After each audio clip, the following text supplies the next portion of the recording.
हम कक्षा 12वीं गणित विषय में प्रश्नावली 3.4 में व्युत्क्रमणी आव्यूह इनवर्सिबल मैट्रिसेस के विषय में जानेंगे।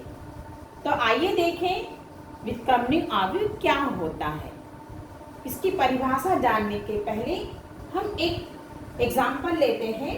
Suppose A is equal to एक वर्ग आव्यूह है 2, 3, 1, 2। दूसरा एक वर्ग आव्यूह है B इज इक्वल टू 2, -3, -1, 2। अब जब इन दोनों वर्ग आव्यूह का गुणा करते हैं A into b is equal to first row का फर्स्ट कॉलम से गुणा करने पर 2 इंटू 2 4 और 3 इंटू -1 -3। इसी प्रकार से सेकेंड रो का फर्स्ट कॉलम से गुणा करने पर 2 -2 आएगा। अब फर्स्ट रो का सेकेंड कॉलम से गुणा करेंगे -6 + 6। सेकेंड रो का सेकेंड कॉलम से गुणा किया -3 + 4।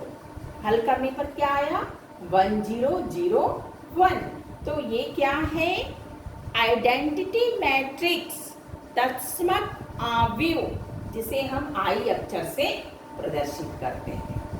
तो इस प्रकार अभी हमने देखा कि AB इज इक्वल टू आया I, तो इसे लिखते हैं B is equal to A inverse.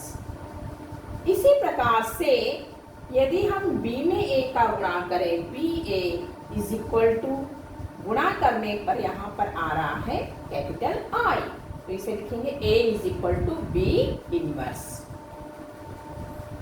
तो यहाँ हमने देखा A एक n क्रम का वर्ग आव्यूह है और एक दूसरा वर्ग आव्यूह B का अस्तित्व इस प्रकार है कि AB is equal to BA is equal to I। तो B को आव्यूह A का व्युत्क्रम आव्यूह कहते हैं और B इज इक्वल टू लिखते हैं A इनवर्स। अब हम देखें आव्यूह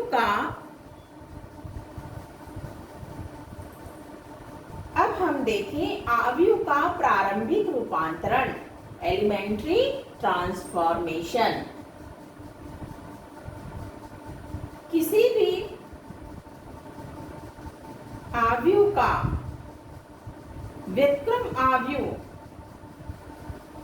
प्रारंभिक रूपांतरण विधि से ज्ञात करना है तो कैसे ज्ञात करेंगे। तो इसके लिए 3 स्टेप हैं। पहला चरण है जो वर्ग आव्यूह है उसमें 2 रो या पंक्ति को परस्पर बदलना। जैसे हमने एक वर्ग आव्यूह है A11 A12 A21 A22, इसको परस्पर बदल देंगे तो क्या आएगा A21 A22 A11 A12। पहला हुआ किन्हीं भी 2 पंक्तियों को परस्पर बदलना।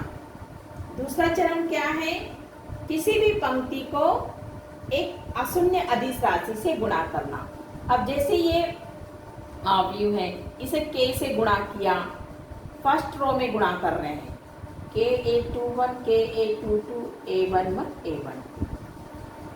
तीसरा चरण है अब इन 2 पंक्तियों को योग करके पहली पंक्ति में लिखना। इन 2 पंक्तियों का योग किया तो K A21 plus K A11 K A22 plus K A12, इनका योग करके पहली पंक्ति में लिखा और दूसरी पंक्ति वैसी रहेगी A11 A12। तो इस प्रकार हमने यहाँ पर प्रश्नावली 3.4 में व्युत्क्रमणी आव्यूह क्या होता है यह देखा और यदि इसका मान ज्ञात करना है प्रारंभिक रूपांतरण विधि से तो उसके 3 चरणों के विषय में हमने अध्ययन किया।